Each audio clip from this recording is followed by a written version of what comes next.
नमस्कार मेरे सनातनी परिवारजन, मैं सुचेता वास्तु और ज्योतिष रिसर्चर।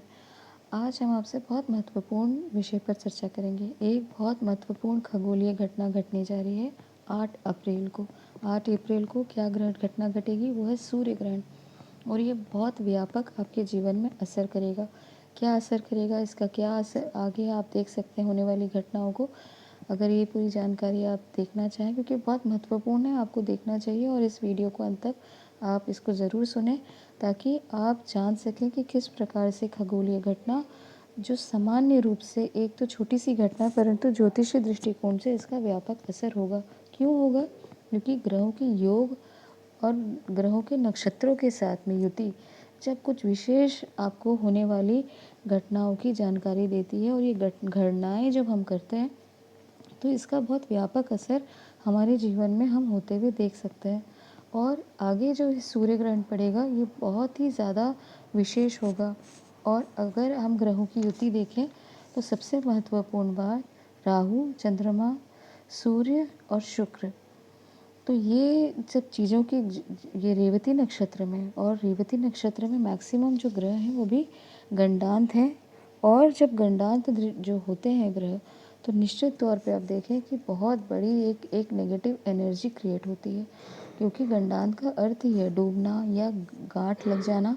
और जब ग्रहों की ऐसी परिस्थिति बनती है तो निश्चित तौर पर ये एक बहुत ही ज़्यादा नेगेटिव असर आपको दे सकती है। वहीं पे इसका आंशिक काल सर्प योग भी बन रहा है।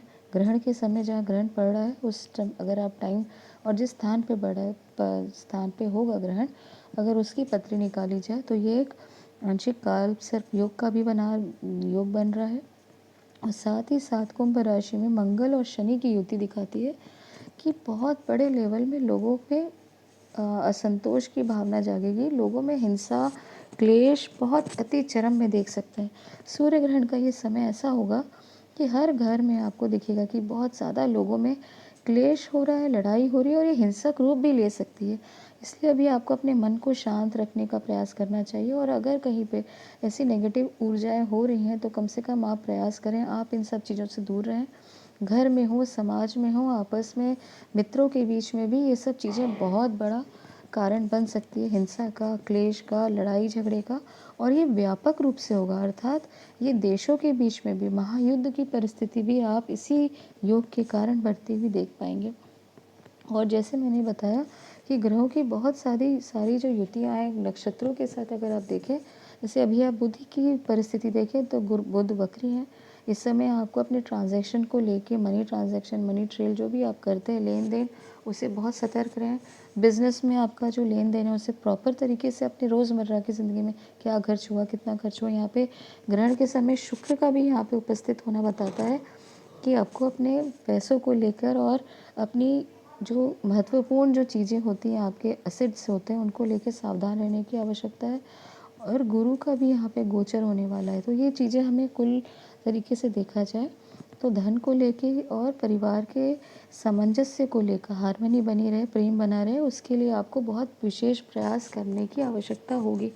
और वहीं जो ये योग बन रहा है वो बड़े प्राकृतिक आपदाओं का भी यहाँ पे कारण बनेगा, क्योंकि मीन राशि किसकी, मीन राशि होती है जल की राशि। तो जल संबंधी जो यहाँ पे इतने सारे आप देखेंगे जैसे कॉन्सेंट्रेट हो गए तीन ही स्थान पर, यानी मेष, मीन और कुंभ, यहीं पे सारे ग्रह एक साथ यहाँ पे होती हो गई है ग्रहों की। बस छठवें भाव में बिल्कुल एक तरफ अलग थलग पढ़ के यहाँ केतु की आप यहाँ पे देख सकते हैं छठवें भाव में उपस्थिति। जब इतने सारे ग्रह एक साथ कॉन्सेंट्रेट हो जाए तो ये बहुत शुभ योग नहीं माना जाता। और मीन राशि है जो जल की राशि, वो सीधे तौर पर दिखाती है कि आपको जल संबंधी यहाँ पे बहुत ज़्यादा सतर्कता रखनी पड़ेगी। आप देखें कि आप जो पानी को लेके बहुत ज़्यादा यहाँ पे युद्ध होगा, पानी की कमी होगी। और यह हो सकता है कि सुनामी या समुद्र में जल का युद्ध होना, या बहुत बड़े शिप का डूबना का भी यहाँ पे जल में कारण बनेगा, क्योंकि मीन राशि में ही सूर्य, चंद्रमा, राहु, शुक्र आदि का यहाँ कारण दिखाता है कि बहुत ज़्यादा जल को लेके आप सतर्क रहें। पानी भी पी रहे हैं तो उसको बॉईल करके छान के पिएं।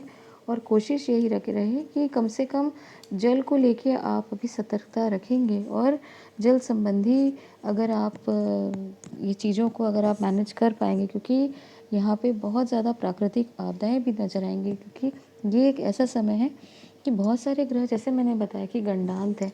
गंडांत होना एक नेगेटिव होने परिस्थिति तो दिखाता ही है, परंतु साथ ही साथ आपका मन भी यहाँ विचलित होगा।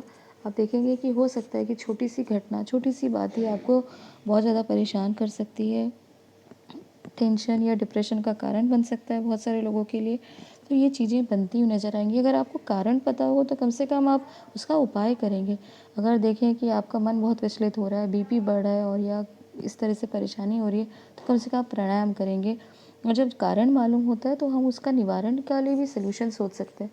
तो कहने का ये अर्थ है कि ये जो युति है ये बहुत असाधारण ग्रह योग बनने जा रहे हैं, इसीलिए थोड़ा सावधान रहें। कुछ दिन ये चीज़ों से आप अब जो ग्रहण का समय है उसके 15-20 दिन पहले और 15-20 दिन बाद, क्योंकि सूर्य ग्रहण का समय रहता है, ये काफ़ी ज़्यादा इम्पैक्टफुल होता है। भले वहाँ ग्रहण पड़े ना पड़े, जहाँ ग्रहण पड़ेगा तो नो डाउट वो बहुत ज़्यादा प्रॉब्लमेटिक स्टेट में आ सकते हैं लोग, परंतु जो पत्री में आपके ग्रहण पड़ा, एस्ट्रोनॉमिकली जो खगोलीय घटना जो आपके जीवन में होने वाली है, तो सबके जीवन में इसका यह ज़्यादा या कम असर तो होगा ही।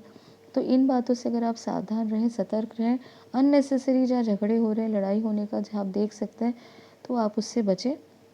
तो मुझे लगता है कि इस ऐसी नकारात्मक परिस्थितियों से आपके लिए सावधानी रखना बहुत उचित होगा इस समय।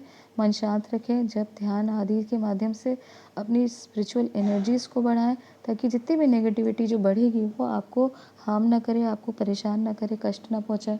तो मुझे लगता है ये महत्वपूर्ण जानकारी आपके लिए यहाँ तक बहुत महत्वपूर्ण है, और इसको आप अमल करें ताकि आगे आने वाला समय आपके लिए इतना कष्टदायक ना हो। तो ये जानकारी यहीं तक। धन्यवाद।